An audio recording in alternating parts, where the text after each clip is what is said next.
আমরা আজকে কুরবানি নিয়ে কিছু কথা শেয়ার করবার চেষ্টা করবো ইনশাআল্লাহ। কুরবানির প্রসঙ্গটা আসলেই আমাদের স্মৃতির মানসপটে আমাদের ইব্রাহিম আলাইহিসসালাম এবং ইসমাইল আলাইহিসসালামের যে কুরবানি, ওনাদের যে আত্মত্যাগ, এই দৃশ্যপটটি কিন্তু আমাদের চোখের সামনে ভেসে ওঠে। আমরা জানি যে ইব্রাহিম আলাইহিসসালাম আল্লাহ তাআলা সন্তুষ্টির জন্য স্বীয় পুত্র ইসমাইল আলাইহিসসালামকে কুরবানি করতে চেয়েছিলেন, এবং সেই প্রসঙ্গ থেকেই কিন্তু আমরা প্রতি বছর জিলহজের 10 তারিখে কুরবানি করে থাকি। এবং এই দৃশ্যটি আল্লাহ তাআলার কাছে এতই ভালো লেগেছিল, এই আত্মত্যাগের দৃশ্যকে আল্লাহ তাআলা স্মরণীয় করে রাখবার জন্য কিয়ামত পর্যন্ত সব বিশ্বাসীদের জন্য এই জিলহজের একই টাইমে, জিলহজের 10 তারিখে কুরবানি করাটাকে আল্লাহ তাআলা আমাদের উপর অবধারিত করে দিয়েছেন। এই বিষয়টি সূরাতুস সাফফাতের 105 নম্বর আয়াতে আল্লাহ তাআলা এভাবে ইরশাদ করছেন, ফালাম্মা বালাগা মাআহু সা'য়া ক্বালা ইয়া বুনাইয়া ইন্নী আরা ফিল মানামি আন্নী আযবাহুক ফানজুর মাযা তারা। অর্থাৎ ইসমাঈল আলাইহিস সালাম যখন একটু বড় হলেন, বাবার সাথে হাঁটতে পারেন, দৌড়াদৌড়ি করতে পারেন, ঠিক তখন ইব্রাহিম আলাইহিস সালাম স্বপ্নে দেখলেন যে তিনি ইসমাঈল আলাইহিস সালামকে কুরবানি করছেন, এবং স্বপ্ন দেখেই তিনি সরাসরি ছেলের সাথে কনসালটেশনে গেলেন, পরামর্শ করলেন যে বাবা, আমি তো স্বপ্নে দেখেছি যে আমি তোমাকে কুরবানি করছি, ফানজুর মাযা তারা, what do you think about it, what's your opinion about it, তোমার মতামত কি সেটা তুমি আমাকে বলো। তখন সাইয়েদনা ইসমাঈল আলাইহিস সালাম অত্যন্ত সাহসিকতার সাথে বলিষ্ঠ একটি জবাব দিয়েছিলেন, সেটাও আল্লাহ তাআলা কোরআনে সরাসরি কোট করেছেন। তিনি বলেছিলেন, ক্বালা ইয়া আবাতি ফাআল মা তু'মার সাতাজিদুনি ইনশাআল্লাহু মিনাস সাবিরিন। অর্থাৎ, হে আমার সম্মানিত পিতা, আপনি যেমনটি স্বপ্নে দেখেছেন, আল্লাহ তাআলা আপনাকে যেমন আদেশ করেছে আপনি ঠিক তেমনটিই করুন, আপনি ভয় পাবেন না, ইনশাআল্লাহ আপনি আমাকে ধৈর্যশীলদের অন্তর্ভুক্ত পাবেন। একটু কি কল্পনা করা যায় যে সাইয়েদনা ইসমাঈল আলাইহিস সালাম, ছোট্ট শিশু, তিনি যখন শুনলেন যে বাবা তাকে কুরবানি করবে, জবাই করবে, তার প্রত্যুত্তরে তিনি বলেছিলেন, বাবা, আমি ভয় পাচ্ছি না, আমি আপনাকে নিয়ে চিন্তিত, আপনি ভয় পাবেন না, বরং আপনি যা আদিষ্ট হয়েছেন আপনি তাই করেন। কারণ নবীরা যখন স্বপ্নে কিছু দেখে, সেটা সাধারণ মানুষের মতো স্বপ্ন নয়, সেটা ওহী, সেটা আল্লাহর পক্ষ থেকে আদেশ। তো আপনি আমাকে ধৈর্যশীল পাবেন, আপনি ভয় পাবেন না। সাইয়েদনা ইব্রাহিম আলাইহিস সালাম ইসমাঈল আলাইহিস সালামকে কুরবানি করতে শুরু করলেন, জবাই করতে শুরু করলেন। আল্লাহ তাআলার কাছে এই দৃশ্যটি এত ভালো লাগলো, আল্লাহ তাআলা সাইয়েদনা জিবরাইল আলাইহিস সালামকে দিয়ে জান্নাত থেকে একটি বকরি বা মেষ পাঠিয়ে দিলেন। সাইয়েদনা ইসমাঈল আলাইহিস সালামকে ছুরির নিচ থেকে সরিয়ে ফেলা হলো, আর সেখানে ইসমাঈল আলাইহিস সালামের পরিবর্তে একটি জান্নাত থেকে আনা বকরি বা ছাগলকে সেখানে কুরবানি করা হলো। আল্লাহ তাআলা বললেন, কদ সাদ্দাকতা রুইয়া, ইব্রাহিম, তুমি তো তোমার স্বপ্নকে সত্যায়ন করেছো, বাস্তবে রূপান্তরিত করেছো, তুমি তো এই কঠিন পরীক্ষায় সফলতার সাথে উত্তীর্ণ হয়েছো। সাইয়েদনা ইব্রাহিম আলাইহিস সালাম পরীক্ষায় উত্তীর্ণ হলেন, এবং বাপ বেটার এই দৃশ্যায়নটি আল্লাহ তাআলার কাছে এত ভালো লেগেছে, আরশের উপর থেকে আল্লাহ তাআলা এত পছন্দ করেছেন ওনাদের স্যাক্রিফাইসকে, কুরবানিকে, কিয়ামত পর্যন্ত আমরাও যাতে কুরবানি করি, আল্লাহ তাআলা আমাদের জন্য এটাকে অবধারিত করে দিয়েছেন। সম্মানিত, শুধু এখানে আমাদের জন্য সবচেয়ে বড় যে শিক্ষণীয় বিষয়, সেটি হচ্ছে সাইয়েদনা ইব্রাহিম আলাইহিস সালামের ঔরসে যখন ইসমাঈল আলাইহিস সালাম আসে, তখন তাফসীর এসেছে ইব্রাহিম আলাইহিস সালামের বয়স ছিল 86 বছর। Could you imagine that? 86 বছর বয়সে যখন একটা সন্তান আল্লাহ তাআলা ওনাকে দান করলেন, আল্লাহ তাআলা বললেন যে সেই সন্তানকে তুমি জবাই করো। আমরা অনেক দম্পতির কথা জানি, তাদের সন্তান হয় না, 15 বছর, 20 বছর, 25 বছর পর অনেক সময় তাদের সন্তান হয়। সেই সন্তানটাকে তারা কত পছন্দ করে, সেই বাচ্চাটাকে তারা কত আদর করে। তো 86 বছর বয়সে আল্লাহ তাআলা ইসমাঈল আলাইহিস সালামকে দান করেছিলেন। এই আদরের সন্তানটাকে আল্লাহ তাআলা বলেন, তুমি কুরবানি করো। কারণ এই বয়স্ক অবস্থায় যখন ইব্রাহিম আলাইহিস সালাম ইসমাঈল আলাইহিস সালামকে পেয়েছিলেন, তখন তিনি হৃদয়টাকে উজাড় করে দিয়ে নিজের ছেলেটাকে ভালোবাসতে শুরু করলেন, এবং হৃদয়ের ভালোবাসার জায়গাটার মধ্যে যে সিংহাসন, সেই সিংহাসনে তিনি ইসমাঈলকে বসিয়েছিলেন। আল্লাহ তাআলা চেয়েছিলেন যে ইসমাঈলকে সেখান থেকে সরিয়ে ওই ভালোবাসার সিংহাসনের জায়গাটাতে তুমি যেন আল্লাহ তাআলাকে স্থান দাও, এবং সেই পরীক্ষাটাই তিনি বেসিক্যালি সাইয়েদনা ইব্রাহিম আলাইহিস সালামের কাছ থেকে করেছিলেন, এবং সেই পরীক্ষায় সাইয়েদনা ইব্রাহিম আলাইহিস সালাম সফলতার সাথে উত্তীর্ণ হয়েছিলেন। অর্থাৎ আল্লাহ চেয়েছিলেন যে তোমার হৃদয়ের ভালোবাসার সবচাইতে বড় জায়গাটা হচ্ছে ইসমাঈলের, তোমার পুরো হৃদয়টা জুড়ে আছে ইসমাঈল। আমি চাই তুমি আমার সন্তুষ্টির জন্য এই ইসমাঈলকে বিলিয়ে দাও, এই ইসমাঈলকে কুরবানি করে দাও। সম্মানিত, শুধু এই স্টোরিটা থেকে আমাদের জন্য শিক্ষা হচ্ছে যে সাইয়েদনা ইব্রাহিম আলাইহিস সালামের হৃদয়ের সবচাইতে পছন্দনীয় বিষয়টা ছিল ইসমাঈল। তিনি ইসমাঈল আলাইহিস সালামকে, নিজের ছেলেকে, বেশি পছন্দ করতেন। ইব্রাহিম আলাইহিস সালামের হৃদয়ে যেমনি ইসমাইল ছিল, আমাদের প্রত্যেকের হৃদয়ে কিন্তু এরকম এক একটা ইসমাইল আছে, কল্পিত ইসমাইল, রূপক ইসমাইল। আমাদের কারো হৃদয়ের ইসমাইল হচ্ছে আমাদের টাকা পয়সা, আমাদের কারো হৃদয়ের ইসমাইল হচ্ছে আমার ব্যাংক ব্যালেন্স, আমাদের কারো হৃদয়ের ইসমাইল হচ্ছে আমার দামি গাড়ি, আমাদের কারো হৃদয়ের ইসমাইল হচ্ছে আমাদের যশ খ্যাতি, আমাদের ক্ষমতা প্রতিপত্তি, এগুলো। আল্লাহ তাআলা চান আমাদের প্রত্যেকের যার যার হৃদয়ের ইসমাইল যেটা, সেটাকে আমরা আল্লাহ তাআলার সন্তুষ্টির জন্য উৎসর্গ করতে পারবো কিনা, আল্লাহ তাআলার খুশির জন্য, সেরেফ শুধুমাত্র আল্লাহ তাআলার জন্য আমার হৃদয়ের ইসমাইলটাকে আমি স্যাক্রিফাইস করতে পারবো কিনা, এই শিক্ষাটা দেওয়ার জন্যই বেসিক্যালি আল্লাহ তাআলা এই কুরবানিকে আমাদের জন্য প্রেসক্রাইব করেছেন। আল্লাহ তাআলা চান যে আমাদের হৃদয়ের পুরো জায়গাটা জুড়ে যেন আল্লাহ তাআলার সন্তুষ্টি, আল্লাহ তাআলার ভালোবাসা, আল্লাহকে যে আমরা ফিল করি, আল্লাহকে যে আমরা ভয় পাই, সেই জায়গাটাতে যেন আমরা আল্লাহ তাআলাকে রাখতে পারি। এটাই মূলত আল্লাহ তাআলা আমাদের কাছ থেকে চান। এবং আমাদের জীবনের সব কাজগুলোই হবে শুধুমাত্র কেবলমাত্র আল্লাহ তাআলার সন্তুষ্টির জন্য। এজন্য বিশ্বনবী সাল্লাল্লাহু আলাইহি ওয়াসাল্লামকে কিন্তু আল্লাহ রাব্বুল আলামিন শিখিয়ে দিয়েছেন যে কুল ইন্না সলাতি ওয়া নুসুকি ওয়া মাহইয়ায়া ওয়া মামাতি লিল্লাহি রাব্বিল আলামিন। হে নবী, আপনি বলুন যে আমার নামাজ, আমার কুরবানি, আমার জীবন, আমার মরণ সবটাই তো আল্লাহর জন্য। তাই আমাদের হৃদয়ে যদি আমরা আল্লাহকে স্থান দিতে পারি, আমাদের সবকিছু, সাইয়েদনা ইব্রাহিম আলাইহিস সালাম যেমনি নিজের প্রিয় পুত্র সন্তানকে কুরবানি করেছিলেন, ঠিক তেমনি ভাবে আমাদের হৃদয়ের ইসমাইলটাকেও যদি আমরা আল্লাহ সন্তুষ্টির জন্য স্যাক্রিফাইস করতে পারি, কুরবানি করতে পারি, তাহলেই কিন্তু এই কুরবানির শিক্ষাটা আমাদের জন্য বাস্তবায়িত হবে বা সফল হবে। এবং এই শিক্ষাটা দেওয়ার জন্য আল্লাহ তাআলা এই কুরবানির বিধানকে আমাদের জন্য জারি করেছেন, যে আমাদের হৃদয়ে শুধু আল্লাহ তাআলার ভয় থাকবে।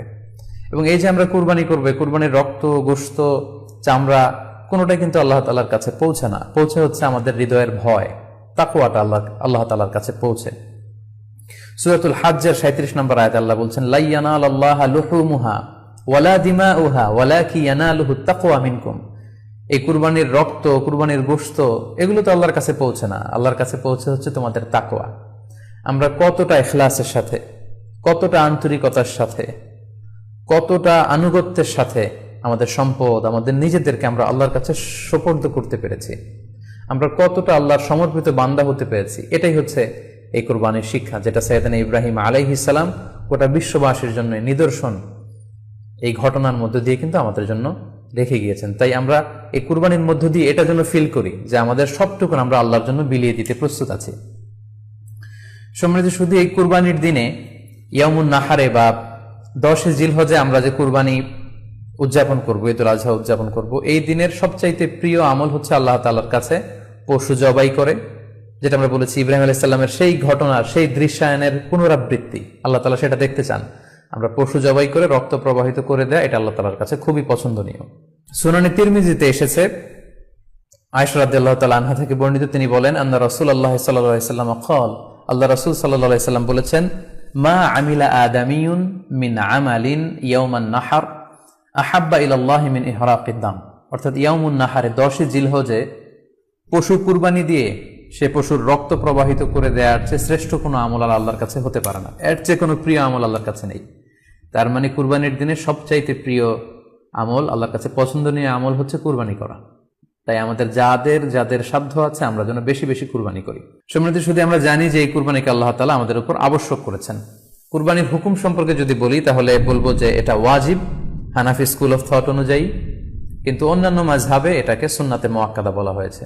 মেজরিটি স্কলাররা, জুমহুরুল ফুকাহা, ইমাম শাফিঈ, আহমদ এবং ইমাম মালিকদের মতে, তাদের মতে এটা হচ্ছে সুন্নাতে মুআক্কাদা। কিন্তু হানাফি মাযহাবে এই কুরবানি করা হচ্ছে ওয়াজিব। যেহেতু আমাদের বাংলাদেশে বেশিরভাগই হচ্ছে হানাফি মাযহাবের অনুসারী, সো এটা কিন্তু আমাদের জন্য অবধারিত। যাদেরকে আল্লাহ তাআলা সম্পদ দিয়েছেন, টাকা পয়সার মালিক বানিয়েছেন, স্বাবলম্বী করেছেন, আমাদের প্রত্যেকের উপর কিন্তু এই কুরবানি করাটা ওয়াজিব। যেহেতু কুরবানি একেবারে আমাদের সন্নিকটে, সো এই কুরবানি নিয়ে আমাদের মধ্যে অনেক ধরনের প্রশ্ন রয়েছে। খুব বেশি যে প্রশ্নটি করা হয়েছে সেটি হচ্ছে জানতে চাওয়া হয়েছে 7 ভাগে কুরবানি করা যাবে কিনা। এই ধরনের প্রশ্ন কিন্তু আমরা আগে শুনতাম না।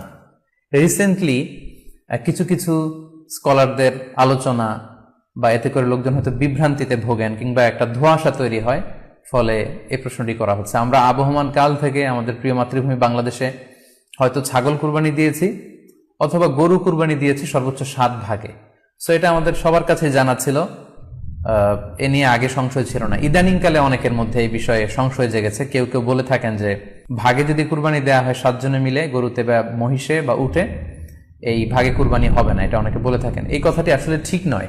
আপনি যদি ভাগে কুরবানি দিতে চান এটি জায়েজ আছে, এবং একটি উটে বা মহিষে বা গরুতে আপনি সর্বোচ্চ 7টি ভাগে কুরবানি দিতে পারবেন ইনশাআল্লাহ। এ ব্যাপারে সহিহ মুসলিমের একটি হাদিসকে আমরা এখানে উল্লেখ করতে চাই।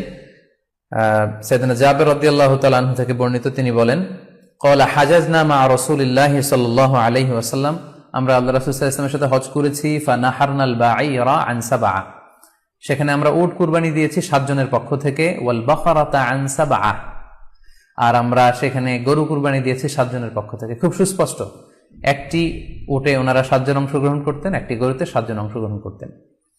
তো এই হাদিসের আলোকে অনেকে বলে থাকেন যে এটি হজের সময়, সফরের সময়, কিন্তু মুকিম অবস্থায় 7 ভাগে দেয়া যায় না। আসলে এই কথাটিও ঠিক নয়, কারণ সুনানে আবু দাউদের আরেকটি হাদিসে এসেছে যেখানে আল্লাহ রাসূল সাল্লাল্লাহু আলাইহি ওয়াসাল্লাম সুস্পষ্ট বলেছেন, সেখানে হজ বা কোনো সফরের উল্লেখ নেই। সেটা হচ্ছে জেনারেল স্টেটমেন্ট, অর্থাৎ আল বাকারাতু আন সাবআ, গরুতে সর্বোচ্চ 7 অংশ দিয়ে কুরবানি দেয়া যায়, ওয়াল জাযুরু আন সাবআ, আর উটের ক্ষেত্রেও সর্বোচ্চ 7 অংশ দিয়ে কুরবানি দেয়া যায়। তো এই হাদিস, দ্বিতীয় যে হাদিসটি উল্লেখ করলাম, এটা হচ্ছে জেনারেল স্টেটমেন্ট, সেখানে সফর মুকিম কোনো কথা বলা হয়নি। ইন জেনারেলি বলা হয়েছে যে উটে 7 ভাগ দেয়া যায়, গরুতে 7 ভাগ দেয়া যায়। সো আমরা যারা ভাগে কুরবানি দিচ্ছি, 7 জন মিলে একটি গরু, আপনারা নিঃসন্দেহে সানন্দ চিত্তে নিশ্চিন্তে কুরবানি দিতে পারেন। সহিহ হাদিসের আলোকে এটি সাব্যস্ত, এতে কোনো সমস্যা নেই ইনশাল্লাহ। তবে ভাগে কুরবানিতে কিংবা যৌথ কুরবানিতে কয়েকটি বিষয় আমাদেরকে খেয়াল রাখতে হবে। নাম্বার 1 হচ্ছে নিয়ত। আপনাদের ইন্টেনশনটা ক্লিয়ার হতে হবে। প্রত্যেকেরই যাতে একই ইন্টেনশন থাকে, সবারই যাতে ইন্টেনশন থাকে যে শুধুমাত্র আল্লাহ তাআলার সন্তুষ্টির জন্য আমরা এই কুরবানি দিচ্ছি। এখানে কয়েকজনের যদি ইন্টেনশন থাকে যে আল্লাহর সন্তুষ্ট, অন্যজনের যদি নিয়তে ঝামেলা থাকে, তাহলে কিন্তু কুরবানিটা প্রশ্নবিদ্ধ হয়ে যাচ্ছে। কারণ ইন্নামাল আমালু বিন্নিয়াত, ইয়ানি ইন্নামা সাওয়াবুল আমালি বিন্নিয়াত, সমস্ত কাজের প্রতিদান দেয়া হবে আপনার ইন্টেনশন বা নিয়তের উপর ভিত্তি করে। সো এজন্য যারা খুব বেশি মুখলেস, খুব বেশি মুত্তাকি, তারা অনেক সময় যৌথ কুরবানি দিতে চান না। তাদের সামর্থ্য না থাকলে ছোট একটা ছাগল দিয়ে তারা একাকি কুরবানি দিতে চান। The safe, he want to be in the safer side. কারণ যৌথ কুরবানি দিতে দিতে যে কার মনে কি চিন্তা, কার মনে কি নিয়ত, আমরা কিন্তু কিছু জানি না। সো যদি যৌথ কুরবানি দেন, কুরবানির আগে সবাইকে এটা কনসার্ন করে দেওয়া, রিমাইন্ডার দেওয়া যে ভাই আমাদের কুরবানিটা হবে শুধুমাত্র কেবলমাত্র আল্লাহ তাআলা সন্তুষ্টির জন্য, অন্য কোনো নিয়তের জন্য না থাকে, তাহলে কিন্তু আমাদের কুরবানি বরবাদ হয়ে যাবে। এটা হচ্ছে প্রথম কনসার্ন। 2 নম্বর কনসার্ন হচ্ছে হালাল উপার্জন দিয়ে কুরবানি হতে হবে। যৌথ কুরবানিতে কেউ কেউ যদি এমন থাকে যাদের উপার্জন হালাল না, সেই কুরবানি কিন্তু আল্লাহ তাআলার দরবারে কবুল হবে না। সো এটা খুব গুরুত্বপূর্ণ একটা বিষয়। আরেকটা হচ্ছে লৌকিকতা। লৌকিকতা যদি থাকে তাহলেও কুরবানি কবুল হবে না। যৌথ কুরবানিতে কারো যদি এটা থাকে যে আমার গরুটা সবচেয়ে বড়, আমাদের গরুটা এলাকার সবচেয়ে বড় গরু, এবং সবাইকে বলে বেড়াচ্ছে যে এইবারের গরুটা সবচেয়ে বড় হয়েছে, আমার চেয়ে বড় গরু কেউ দিতে পারে না এই এলাকায়। তো এই জাতীয় যদি লৌকিকতা প্রবণতা কারোর মধ্যে থাকে, তাহলেও কিন্তু তার কুরবানি কবুল হবে না। সো যৌথ কুরবানি যদি আপনারা দিতে চান, এই বিষয়গুলো আমাদেরকে খেয়াল রাখতে হবে। আরো একটি প্রশ্ন খুব বেশি আমাদের কাছে জানতে চাওয়া হয়েছে, সেটা হচ্ছে কুরবানির সাথে আকিকা দেয়া যাবে কিনা। খুব বেশি আলোচনা হচ্ছে এই প্রসঙ্গটা যে কুরবানির সাথে আকিকা দিয়ে দেয়া যাবে কিনা। এক্ষেত্রে আমরা উত্তরে বলবো যে কুরবানি এবং আকিকা আপনাদের খেয়াল রাখতে হবে যে দুটি ভিন্ন ইবাদত। প্রথম কথা হচ্ছে ইবাদত দুটি ভিন্ন ইবাদত। কারণ কুরবানি এটা বছরের একটা নির্ধারিত সময়, জিলহজের 10 তারিখে, এবং তারপরে আরো 2 দিন বা 3 দিন, এই সময়গুলোতে আপনি কুরবানি করতে পারবেন। তাহলে এটা হজের মৌসুমে জিলহজ মাসে করতে হয় কুরবানি। কিন্তু আকিকা কিন্তু এরকম না। আকিকাটা যে কোনো মাসে হতে পারে। আকিকাটা হচ্ছে নবজাতক সন্তানের ভূমিষ্ঠ হওয়ার পরে শুকরিয়া স্বরূপ আল্লাহর কাছে যে কুরবানিটা করতে হয়, সেটাকে আমরা বলি আকিকা। হাদিসে এসেছে আকিকা। তো সেটা হচ্ছে সন্তান কখন ভূমিষ্ঠ হলো সেটার উপর নির্ভর করে। কারো সন্তান রমাদানে হতে পারে, কারো সন্তান জিলহজ মাসেও হতে পারে, শাওয়ালে হতে পারে, রজাবে হতে পারে। আকিকা হচ্ছে বাচ্চা যেদিন জন্মগ্রহণ করবে, সন্তান ভূমিষ্ঠ হওয়ার 7 দিন পরে। তাহলে ভিন্ন দুইটা ইবাদত, দুই সময়ের ইবাদত। নাম্বার 2, আকিকার ক্ষেত্রে আল্লাহ রাসূল সাল্লাল্লাহু আলাইহি ওয়াসাল্লাম বলেছে আনিল গুলামি শাতান ওয়া আনিল জারিয়াতি শাত, অর্থাৎ ছেলে হলে 2টি ছাগল দিয়ে আকিকা করো, এবং যদি মেয়ে হয় তাহলে 1টি ছাগল দিয়ে আকিকা করো। তো সেক্ষেত্রে কুরবানিতে কিন্তু এরকম বিধান নেই। কুরবানিতে কিন্তু একটি ছাগল দিয়ে আপনি কুরবানি করলে কুরবানি হয়ে যাচ্ছে, সেখানে 2টি ছাগল দেওয়া লাগবে এমন কোনো কথা নেই। তো এভাবে আমরা বুঝতে পারতেছি, খুবই স্পষ্টত কমন সেন্স খাটালেও আমরা বুঝতে পারতেছি, এবং আল্লাহ রাসূল সাল্লাল্লাহু আলাইহি ওয়াসাল্লামের ভাষ্যগুলো অনুসারে আমরা বুঝতে পারছি দুইটা দুই ধরনের ইবাদত। যদিও এই দুই ইবাদতে কিছুটা মিল আছে, কিন্তু দুইটা দুই সময়ের ইবাদত, দুইটা আলাদা, দুটি উপলক্ষ, দুইটার আলাদা নির্ধারিত সময় রয়েছে। যেমন আকিকার ক্ষেত্রে সুন্নাহ হচ্ছে বাচ্চা যেদিন জন্মগ্রহণ করবে তার 7ম দিন শেষে 7 দিন পরে আপনি আকিকা করবেন। আল্লাহ রাসূল সাল্লাল্লাহু আলাইহি ওয়াসাল্লাম বলেছেন, কুল্লু গুলামিন মুরতাহানুন বিআকিকাতিহি তুযবাহু আনহু ইয়াওমা সাবিহি। প্রত্যেক সন্তানের আকিকা দিতে হয় তার 7ম দিনে, ওয়া ইউহলাকু ওয়া ইউসাম্মা, এবং 7ম দিনে মাথার চুল ফেলে দিতে হয়, তার সুন্দর একটি নাম রাখতে হয়। তাহলে আকিকার বিধান হচ্ছে সম্মানিত শুধু সন্তান জন্মগ্রহণ করার 7 দিন পরে। আমরা বুঝতে পারলাম আল্লাহ রাসূল সাল্লাল্লাহু আলাইহি ওয়াসাল্লামের ভাষ্য অনুযায়ী, কথা অনুযায়ী, কওল অনুযায়ী। এবার যদি আমরা আল্লাহ রাসূল সাল্লাল্লাহু আলাইহি ওয়াসাল্লামের আমল দেখি, ওনার ব্যক্তিগত আমল কি ছিল, সেক্ষেত্রে আমরা সহিহ ইবনে হিব্বানের একটি হাদিস উল্লেখ করব, যেটিকে ইবনে হাজার আল আসকালানী উনি ওনার ফাথুল বারীতে সহিহ হিসেবে উল্লেখ করেছেন। আয়েশা রাদিয়াল্লাহু তাআলা আনহার বর্ণনা, তিনি বলেন যে আক্কা রাসূলুল্লাহ সাল্লাল্লাহু আলাইহি ওয়াসাল্লাম আনিল হাসানি ওয়াল হুসাইনি ইয়াউমা সাবিঈ ওয়া সাম্মাহুমা। আল্লাহ রাসূল সাল্লাল্লাহু আলাইহি ওয়াসাল্লাম নিজে ওনার দৌহিত্র অর্থাৎ ওনার নাতি হাসান এবং হুসাইনের আকিকা নিজে করেছেন 7ম দিনে, এবং 7ম দিনে তাদের নাম রেখেছেন। একজনের নাম রেখেছেন হাসান, আরেকজনের নাম হুসাইন। অর্থাৎ হাসান রাদিয়াল্লাহু আগে জন্মগ্রহণ করেছিলেন, ওনার চেয়ে ছোট ছিল হুসাইন, উনি পরে জন্মগ্রহণ করেছেন। তো ওনাদের জন্মের পরে 7 দিন পরে আল্লাহ রাসূল সাল্লাল্লাহু আলাইহি ওয়াসাল্লাম ওনাদের আকিকা দিয়েছিলেন, এবং 7ম দিনে উনি আকিকাও দিয়েছেন এবং তাদের নামও রেখেছেন। তাহলে আল্লাহ রাসূল সাল্লাল্লাহু আলাইহি ওয়াসাল্লামের কওলি হাদিস, ওনার ভাষ্য মতে আমরা জানলাম উনি বলেছেন 7ম দিনে আকিকা দিতে হয়, এবং ওনার ব্যক্তিগত আমল থেকে আমরা জানতে পারলাম যে উনি ওনার 2 নাতির আকিকা দিয়েছেন 7ম দিনে এবং নাম রেখেছেন। তাহলে এ থেকে আমরা সুস্পষ্ট বুঝতে পারি যে আকিকা দিতে হয় সন্তান জন্মগ্রহণ করার 7 দিন পর, 7ম দিনে। যদিও তবারানিতে আরেকটি হাদিস এসেছে যেখানে বলা হয়েছে যে আকিকা 7ম দিনেও দেয়া যায়, 14তম দিনে দেয়া যায়, 21তম দিনে দেয়া যায়। যদি 7ম দিনে কেউ দিতে না পারে কোনো কারণে, তাহলে 14তম দিন, না পারলে 21তম দিন। তাহলে সুস্পষ্টভাবে উল্লেখ আছে যে আকিকার সময়সীমা 7ম দিনের কথা আমাদেরকে বলা হয়েছে। তো সেক্ষেত্রে আপনার সন্তান জন্মগ্রহণ করলে আপনি শুকরিয়া স্বরূপ কুরবানি করবেন, আত্মীয় স্বজনকে খাওয়াবেন, আকিকার গোশত নিজেরাও খাবেন। তো এটা যদি আপনি কুরবানির জন্য রেখে দেন, তাহলে তো সন্তান দুনিয়াতে আসার এই আনন্দটা থাকে না। একজন যখন সন্তান পায়, সে কেমন যেন আকাশের চাঁদ হাতে পায়। তো তখন তার 7 দিনের মধ্যে যে আনন্দটা থাকে, ওই দিন তার নাম রাখা হবে, আত্মীয় স্বজনরা আসবে, বাচ্চাকে দেখবে, দোয়া করবে, তখন আকিকা করে গোশত নিজে খাবেন, আত্মীয়দের খাওয়াবেন, পাড়া প্রতিবেশীদেরকে দিবেন। এটা হচ্ছে সন্তান ভূমিষ্ঠ হওয়ার উপলক্ষকে কেন্দ্র করে এই আকিকা। সো এটাকে কুরবানির সাথে মিক্স আপ করার কোনোই প্রয়োজন নেই, এবং এক্ষেত্রে সুস্পষ্ট গাইডলাইন হচ্ছে যে 7ম দিনে আকিকাটা দিতে হয়। সো আমরা যেন 7ম দিনে আকিকাটা দেই।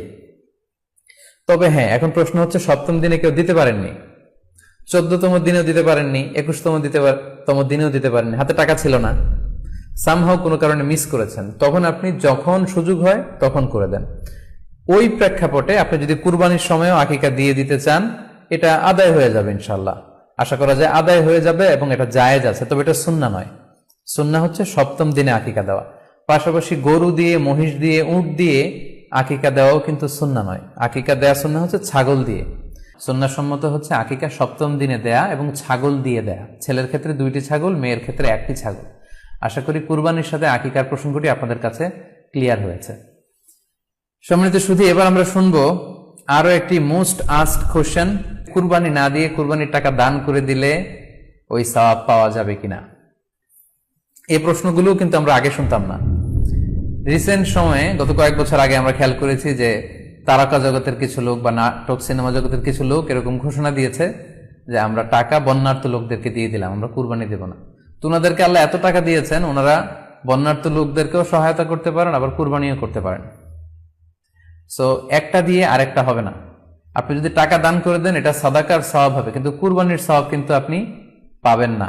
আল্লাহ রাসূল সাল্লাল্লাহু আলাইহি ওয়াসাল্লাম বলেছেন, কুরবানি করলে যেই প্রাণীটার কুরবানি করা হলো, ওই প্রাণী তার শিং নিয়ে, তার গায়ের পশম নিয়ে, পায়ের খুরগুলো নিয়ে কিয়ামতের ময়দানে দাঁড়াবে। সো এই সওয়াব থেকে কিন্তু আপনি বঞ্চিত হয়ে গেলেন।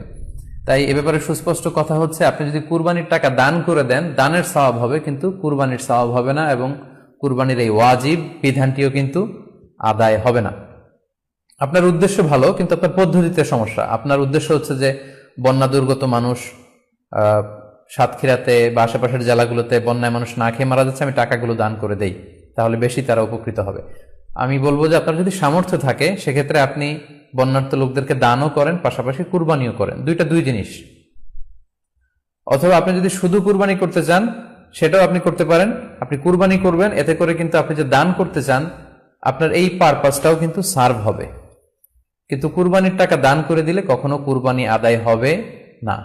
আপনি যদি কুরবানি করেন এক্ষেত্রেও কিন্তু দরিদ্র জনগোষ্ঠীর বিশাল স্বার্থ এখানে আছে, কারণ বছরের একটা দীর্ঘ সময় ধরে এই সুবিধাবঞ্চিত মানুষগুলো কিন্তু আমিষের অভাবে তারা ভোগে, পুষ্টিহীনতায় ভোগে। তারা এমনও অনেক ফ্যামিলি আছে বছরে শুধু এই কুরবানির সময় এই মৌসুমটাতে তারা কিছু গোশত খেতে পারে।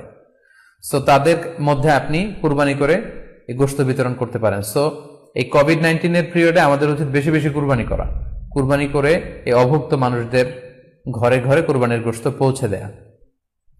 তাহলে আপনি কুরবানির মাধ্যমে কিন্তু এই গোশত বিতরণ করে তাদের সহায়তা করতে পারলেন।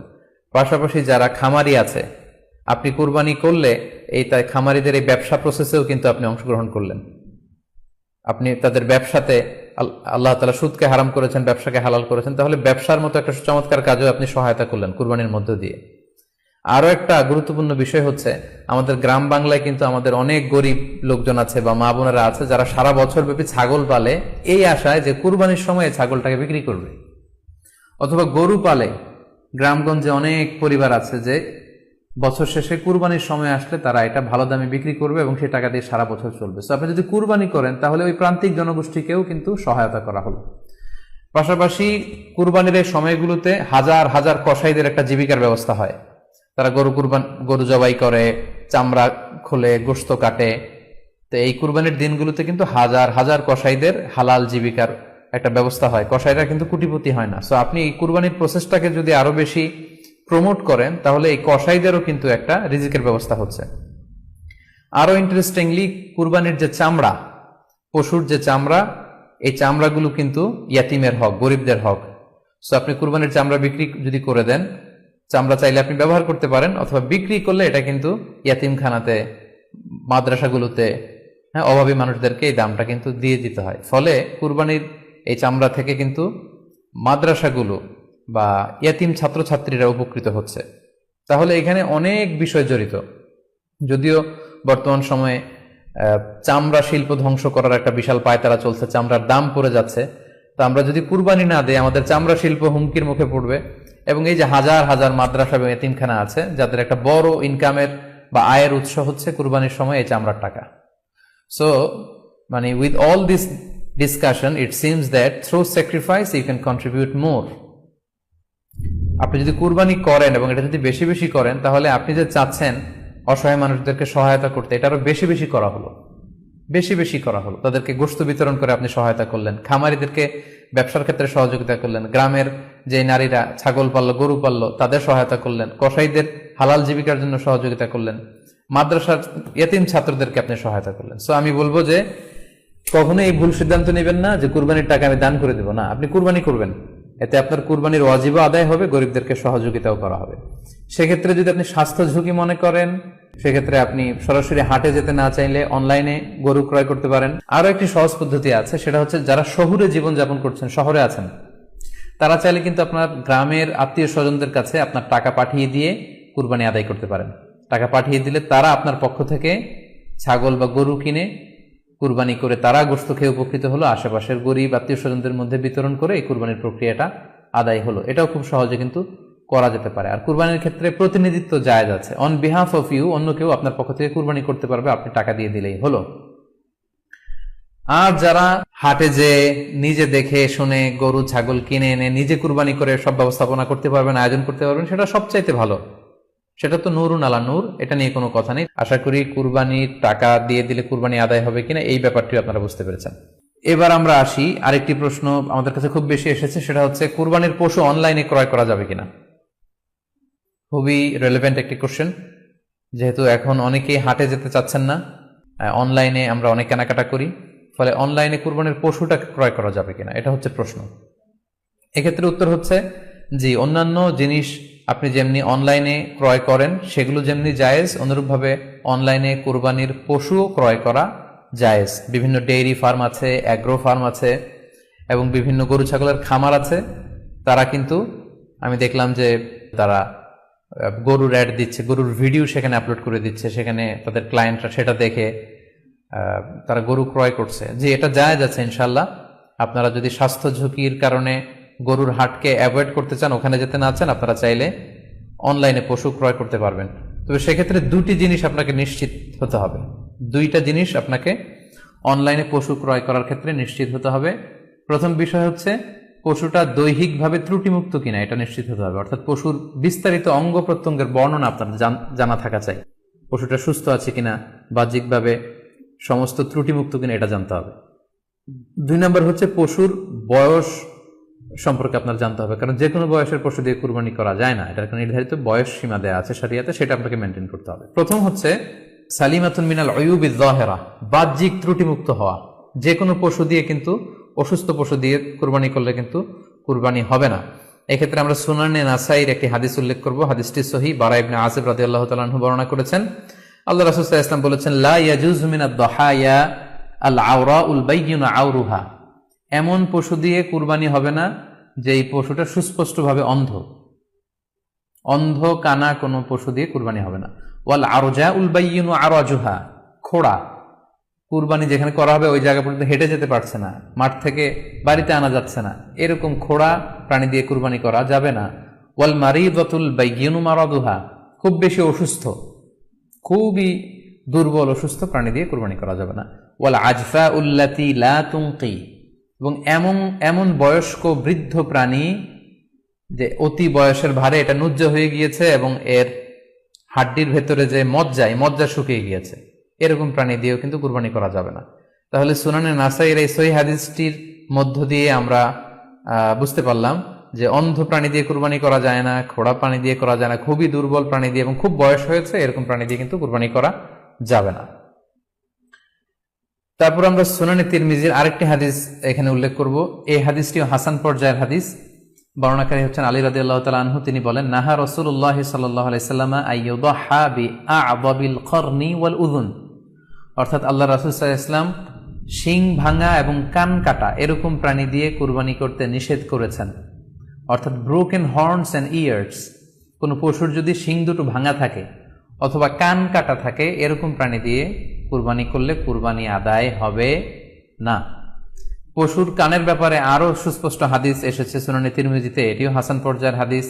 বর্ণনাকারী সাইয়েদনা আলী রাদিয়াল্লাহু তাআলা আনহু, তিনি বলেন যে নাহা রাসূলুল্লাহ সাল্লাল্লাহু আলাইহি ওয়াসাল্লাম আইয়ুদহা বিমুকাবালাহ আও মুদাবারাহ আও শারকা আও খারকা আও জাদআ, অর্থাৎ আল্লাহ রাসূল সাল্লাল্লাহু আলাইহি ওয়াসাল্লাম মুকাবালা মানে এমন প্রাণী যে প্রাণীর কানের সামনের অংশ কাটা, এরকম প্রাণী দিয়ে কুরবানি করা যাবে না। আও মুদাবারা, এমন প্রাণী যে প্রাণীর কানের পেছনের অংশ কাটা, সেটা দিয়ে কুরবানি করা যাবে না। আও শারকা, অথবা কানের মাঝখানে কাটা, দুই দিক ঝুলে আছে, করা যাবে না। আও খারকা, অথবা কানের ভেতরে ছিদ্র, পশুর কানে যদি ছিদ্র থাকে, কেটে যে ছিদ্র হয়ে গিয়েছে, ড্রিলড হয়ে গিয়েছে, সেই প্রাণী দিয়ে কুরবানি করা যাবে না। আও জাদা, অথবা নাক কাটা, এরকম প্রাণী দিয়ে কুরবানি করা যাবে না। তাহলে আল্লাহ রাসূল সাল্লাল্লাহু আলাইহি ওয়াসাল্লামের ভাষ্যমতে এই প্রাণীগুলো দিয়ে কুরবানি করা যাবে না। ফলে আপনি অনলাইনে যদি পশু ক্রয় করতে চান, আপনার যে পশুটা ক্রয় করবেন এটা বাহ্যিকভাবে সুস্থ আছে কিনা, অঙ্গ প্রত্যঙ্গের বিস্তারিত বর্ণনা ভিডিওতে আপনাকে ক্রস চেক করে এবং বাড়িতে আনার পরে সেটাকে দেখে এই পারচেজটা আপনাকে নিশ্চিত করতে হবে। 2 নাম্বার খেয়াল রাখবার বিষয় হচ্ছে পশুর বয়স। কুরবানির পশুর একটা নির্ধারিত বয়স সীমা আছে। সেক্ষেত্রে উটের জন্য 5 বছর হওয়া লাগবে কমপক্ষে, গরু বা মহিষের ক্ষেত্রে কমপক্ষে 2 বছর হতে হবে এবং ছাগলের ক্ষেত্রে কমপক্ষে 1 বছর হতে হবে। আবার বলছি, উট 5 বছর, গরু 2 বছর এবং ছাগল 1 বছর। তবে মেষ বা ভেড়া, দুম্বা এগুলো যদি 6 মাসের হয়, দেখতে যদি মোটা সোটা হয়, 1 বছরের মতো মনে হয়, তাহলে সেগুলো দিয়েও কুরবানি করা যাবে। সেক্ষেত্রে পশুর যে দাঁত আছে, নিচের পাটের যে পশুর দাঁত, এই দাঁতগুলোর পাশে 2টা ধারালো দাঁত থাকে, এগুলো উঠেছে কিনা এগুলো দেখে দেখে আপনারা পশুর বয়সকে নির্ণয় করতে পারবেন। তাহলে অনলাইনে ক্রয়ের ক্ষেত্রে আমাদের উত্তর হচ্ছে যে অনলাইনে আপনি পশু ক্রয় করতে পারবেন।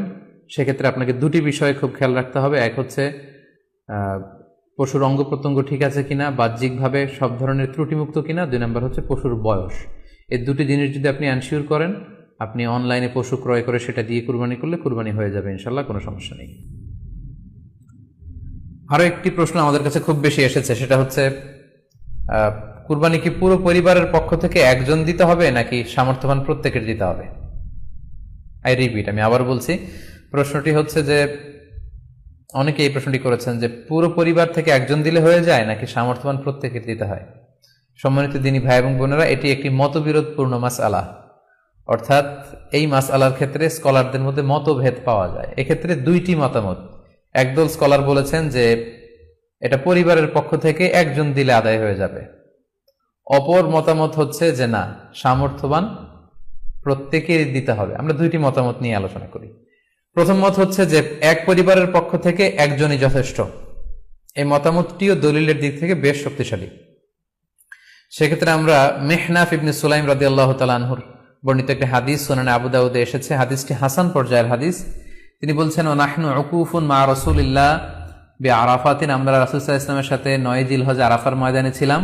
ক্বালা, তখন আল্লাহ রাসূল সাল্লাল্লাহু আলাইহি ওয়াসাল্লাম আমাদেরকে বলেছেন, ইয়া আইয়ুহান নাস, হে মানব সকল, ইন্না আলা কুল্লি আহলি বাইতিন ফি কুল্লি আমিন উদহিয়া, অর্থাৎ প্রত্যেকটি, আল্লাহ রাসূল সাল্লাল্লাহু আলাইহি ওয়াসাল্লাম বলেছেন, প্রত্যেকটি ফ্যামিলির জন্য প্রতি বছর একটি কুরবানি ওয়াজিব হয়। আমি আবার বলছি, প্রত্যেক ফ্যামিলির জন্য প্রতি বছর কুরবানি দিতে হয় কয়টি? একটি। তাহলে কুরবানি পরিবারের পক্ষ থেকে একটি দিলেই আদায় হয়ে যাবে।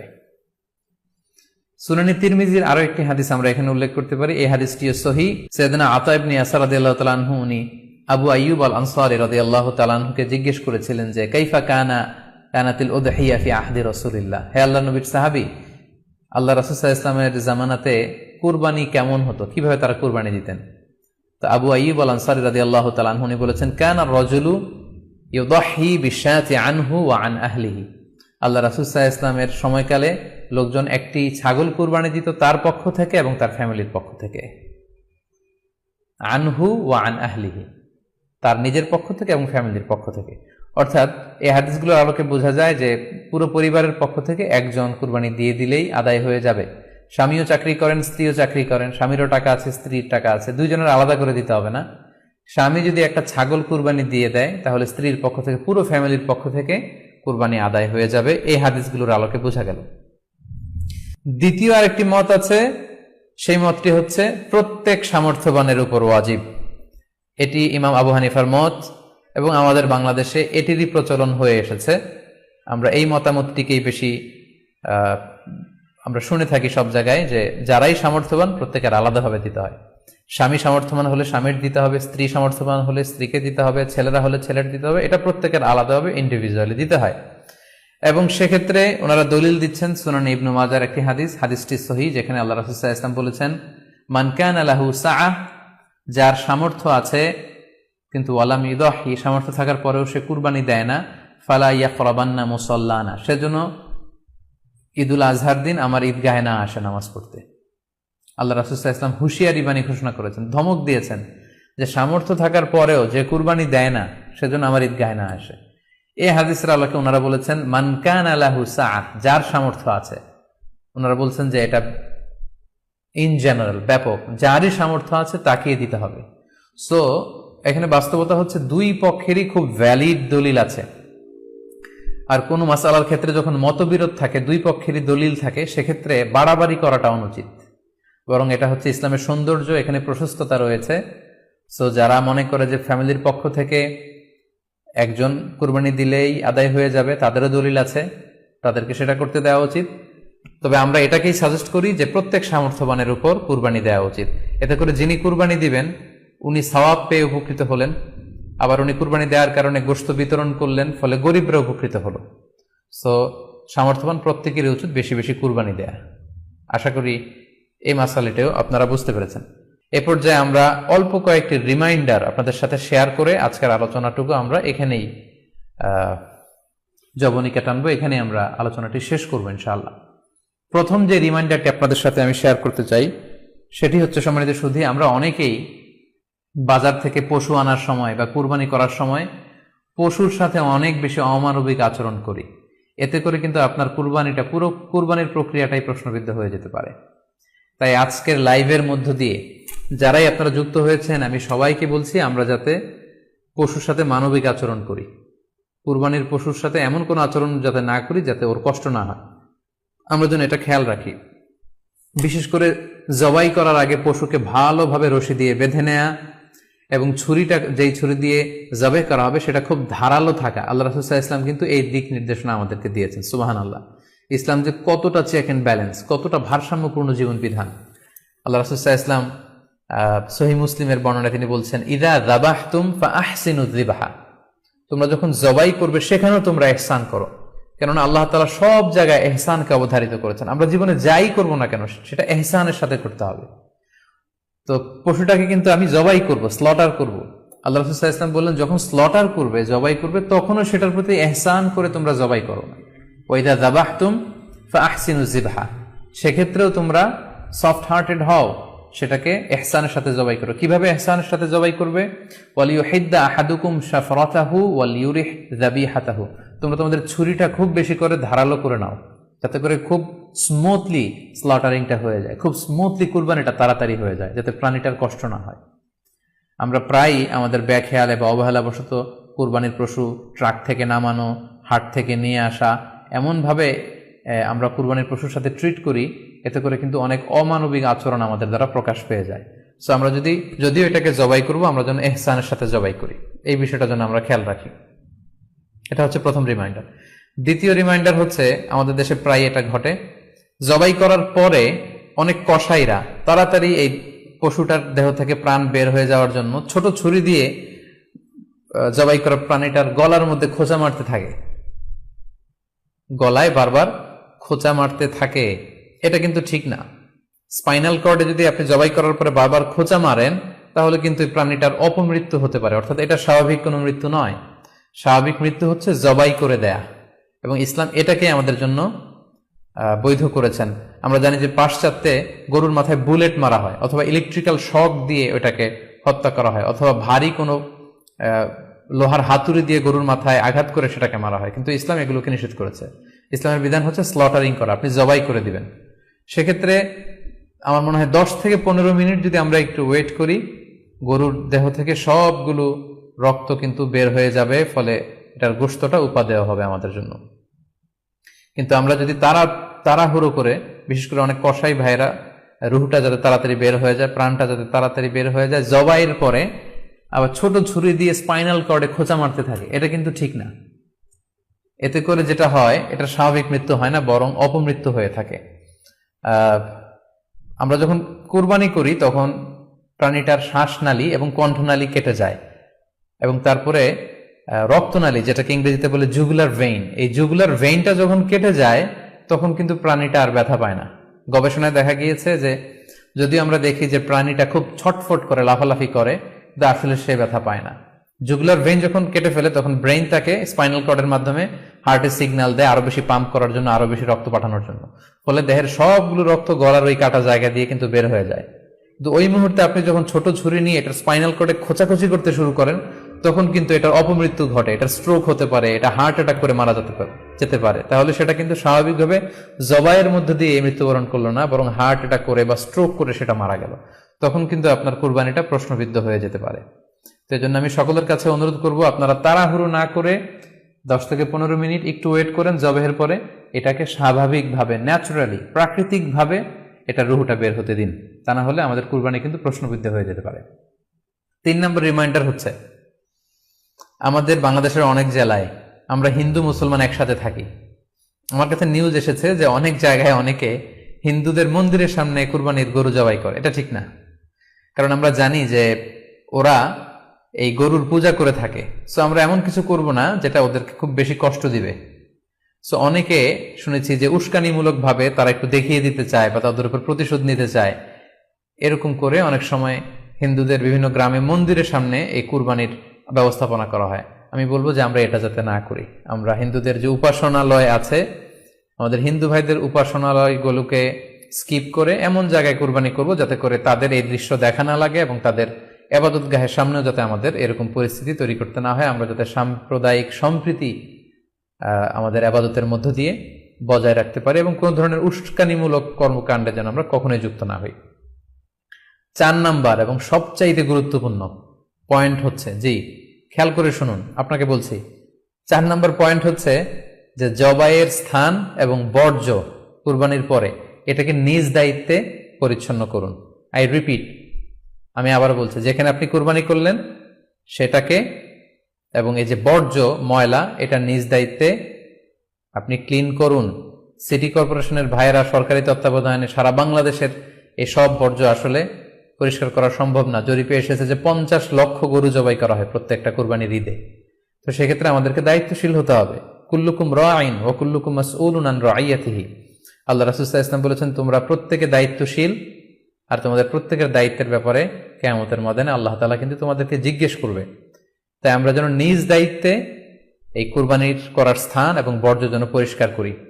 ব্লিচিং পাউডার দিয়ে বেশি করে পানি মেরে আমরা যেন পরিষ্কার পরিচ্ছন্ন রাখি, কারণ আত-তুহুরু শাতরুল ঈমান, পরিষ্কার পরিচ্ছন্নতা এটা হচ্ছে ঈমানের অঙ্গ। এই বিষয়টা জানে আমরা খুব গুরুত্বের সাথে নেই এবং নিজ নিজ কুরবানি আমরা যেখানে দিলাম সেই জায়গাটা যেন আমরা পরিষ্কার করি। বিশেষ করে বিভিন্ন সংস্থা যারা অনেক অনেক কুরবানি করবেন, ভলান্টিয়ারলি বিভিন্ন কুরবানি করে কুরবানির গোশত বিতরণ করবেন, আপনারা এরকম ভলান্টিয়ারলি ক্লিনলিনেস ক্যাম্পেইন করতে হবে, যাতে কোনো ধরনের রক্ত, ময়লা, বর্জ্য, আবর্জনা না থাকে। এই ব্যাপারটাকে যেন আমরা খেয়াল রাখি। সর্বশেষ হচ্ছে, অনেকে জিজ্ঞেস করেন যে ফ্রিজে রাখা যাবে কিনা। জি, কুরবানির গোশত ফ্রিজে রাখা যাবে। ইবনে আব্বাস রাদিয়াল্লাহু তাআলা আনহুর মত অনুযায়ী 3 ভাগ করা উত্তম, তবে এটা আবশ্যক নয়। আপনি 1 ভাগ নিজে খাবেন, 1 ভাগ আত্মীয় স্বজন প্রতিবেশীদের দিবেন, আরেক ভাগ গরিব দুঃখীদের মাঝে বন্টন করে দিবেন, এটা উত্তম, কিন্তু এটা আবশ্যক নয়। পুরো গোশত যদি আপনার লেগে যায় আপনি ভোগ করতে পারেন, আর যদি আপনার কাছে অতিরিক্ত গোশত থাকে এটা আপনি আত্মীয়দের দান করুন, গরিব আত্মীয়দের আপনি উপহার দিন, গরিব মিসকিনদের, সুবিধা বঞ্চিত মানুষদেরকে আপনি এগুলো দান করুন। কারণ সূরাতুল হজ্জের 28 নম্বর আয়াতে আল্লাহ তাআলা বলেছেন, ফাকুলু মিনহা ওয়া আত'ইমুল বাঈসাল ফাকির, তোমরা কুরবানির এই গোশত নিজেরাও খাও এবং অভাবী লোকদেরকে দাও।